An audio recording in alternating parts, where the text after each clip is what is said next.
করছেন। ইলিশ মাছ উপদেষ্টাদের টেবিলে পাওয়া যায়, ইলিশ মাছ ভারতের দালাল রক্ষিত সেনাবাহিনী, রক্ষিত সচিবালয়ের সচিবদের প্লেটে পাওয়া যায়। কিন্তু আমার রিক্সাওয়ালা, আমার দিনমজুর, আমার ছাত্র ভাই, আমার সাধারণ ছাত্র ভাই বন্ধের প্লেটে ইলিশ মাছ উঠতে পারে না আজকে 16 বছর ধরে। আমরা আশা করেছিলাম জনগণের চাহিদা অনুযায়ী ইলিশ মাছ জনগণকে সস্তায় খাওয়ে তারপরে আপনি কোন দেশে রপ্তানি করবেন, কোন দেশে রপ্তানি করবেন না সেটা সিদ্ধান্ত নেবেন। কিন্তু সেই মাননীয় উপদেষ্টা আসিফ নজরুল সাহেব, আপনি 500 টন ইলিশ রপ্তানির জন্য আওয়ামী লীগের সমালোচনা করেছিলেন, আমরা সবাই সমালোচনা করেছিলাম।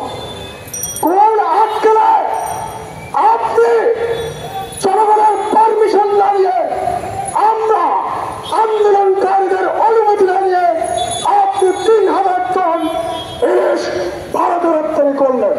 তাহলে জনগণ কি বুঝে নেবে? প্রিয় দেশবাসী,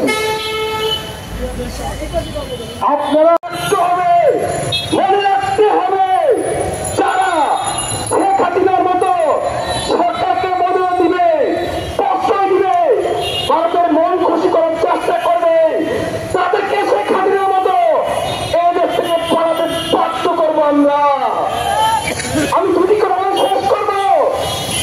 ইলিশ আমাদের জাতীয় মাছ, কিন্তু এই জাতীয় মাছ অনেকে আছে মাছ 6 মাস 1 বছর খেতে পায় না, একটা সিজনে অনেকে খাওয়ার চেষ্টা করে।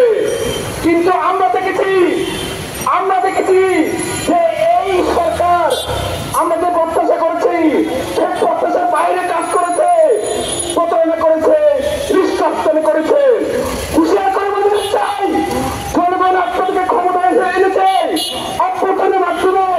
যদি আপনারা এই জনগণের সাথে চাল বাহানা করেন, চাষা করেন, প্রতারণা করেন, আপনাদেরকে এই জনগণ এদের ছাড় করবে। ছাত্র হয়ে যান, ছাত্র হয়ে যান, ছাত্র হয়ে যান। ধন্যবাদ সবাইকে। আসসালাম। শাসককে, জালেমকে এই দেশে লালন করেছে।